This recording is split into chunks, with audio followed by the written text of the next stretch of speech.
नमस्कार मित्रांनो, MPSC परीक्षेच्या तयारीमध्ये महाराष्ट्राच्या महान व्यक्तींची माहिती अत्यंत महत्त्वाची आहे.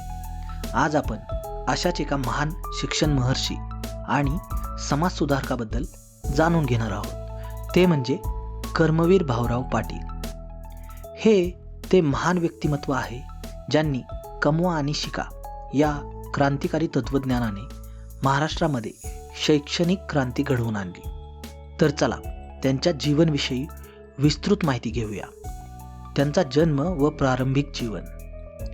कर्मवीर भाऊराव पाटील यांचा जन्म 22 सप्टेंबर 1887 रोजी कोल्हापूर जिल्ह्यातील कुंभोज या गावी झाला. त्यांचे मूळ गाव सांगली जिल्ह्यातील येतवडे बुद्रुक हे होते. वडील पायगोंडा पाटील सरकारीत नोकरीला असल्याने भाऊरावांना लहानपणीच अनेक ठिकाणी फिरायला लागत असे. त्यांचे प्राथमिक शिक्षण कुंभोज, दहिवडी, विटे इत्यादी ठिकाणी झाले. कोल्हापूरच्या राजाराम हायस्कूलमध्ये त्यांनी शिक्षण घेतले. मॅट्रिकच्या परीक्षेमध्ये ते अपयशी ठरले, पण या अपयशाने त्यांना निराश केले नाही. या उलट त्यांनी त्यांच्या आयुष्याला वेगळे वळण दिले. भाऊरावांच्या विचारांवर महात्मा ज्योतिराव फुले, राजर्षी शाहू महाराज आणि छत्रपती शिवाजी महाराज यांच्या विचारांचा खोल प्रभाव होता. शैक्षणिक कार्याची सुरुवात. आता आपण वळूया त्यांच्या सर्वात महत्त्वाच्या कार्याकडे. रयत शिक्षण संस्था. 4 ऑक्टोबर 1919 रोजी सातारा जिल्ह्यातील काले या गावामध्ये भाऊराव पाटलांनी रयत शिक्षण संस्थेची स्थापना केली. ही संस्था आज महाराष्ट्रातील सर्वात मोठ्या शैक्षणिक संस्थांपैकी एक आहे. या संस्थेचे बोधचिन्ह वटवृक्ष असून बोधवाक्य स्वावलंबी शिक्षण हे आहे. कर्मवीर भाऊरावांनी सुमारे 580 शाळा, 108 हायस्कूल, 6 ट्रेनिंग कॉलेज, 3 महाविद्यालये, 38 वसतिगृह स्थापन केली. महत्त्वाच्या संस्था यामध्ये छत्रपती शाहू बोर्डिंग हाऊस 1924 मध्ये सातारा येथे सर्व जाती धर्माच्या विद्यार्थ्यांसाठी वसतिगृहाची स्थापना त्यांनी केली. महात्मा गांधीजींनी 1927 साली या बोर्डिंग हायस्कूलला भेट दिली. महात्मा फुले अध्यापक विद्यालय 1935 मध्ये याची स्थापना करण्यात आली. शिक्षकांना प्रशिक्षण देण्यासाठी याची स्थापना करण्यात आली.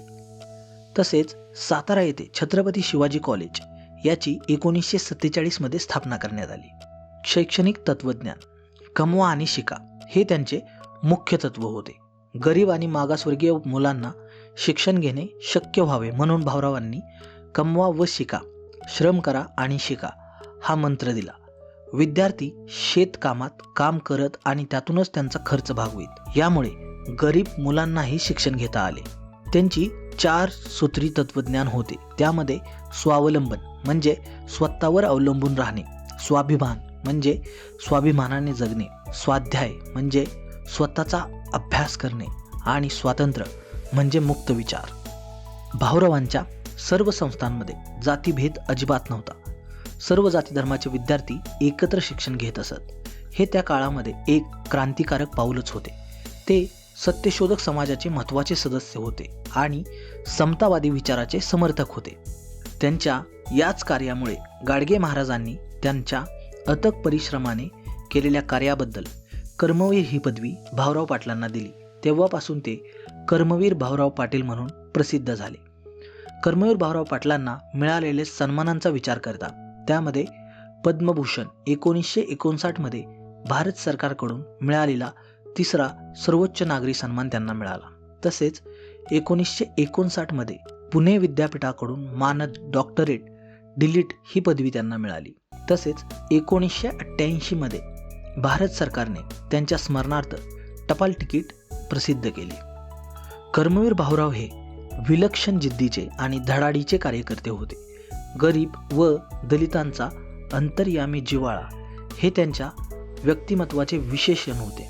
त्यांच्या पत्नी लक्ष्मीबाई यांनी त्यांच्या कार्यामध्ये मनपूर्वक साथ दिली. MPSC परीक्षेसाठी लक्षात ठेवायचे महत्त्वाचे मुद्दे. परीक्षेसाठी महत्त्वाच्या तारखा पुढीलप्रमाणे. 22 सप्टेंबर 1887 रोजी त्यांचा जन्म कोल्हापूरमधील कुंभोज या गावी झाला. 4 ऑक्टोबर 1919 मध्ये त्यांनी काले गावामध्ये रयत शिक्षण संस्थेची स्थापना केली.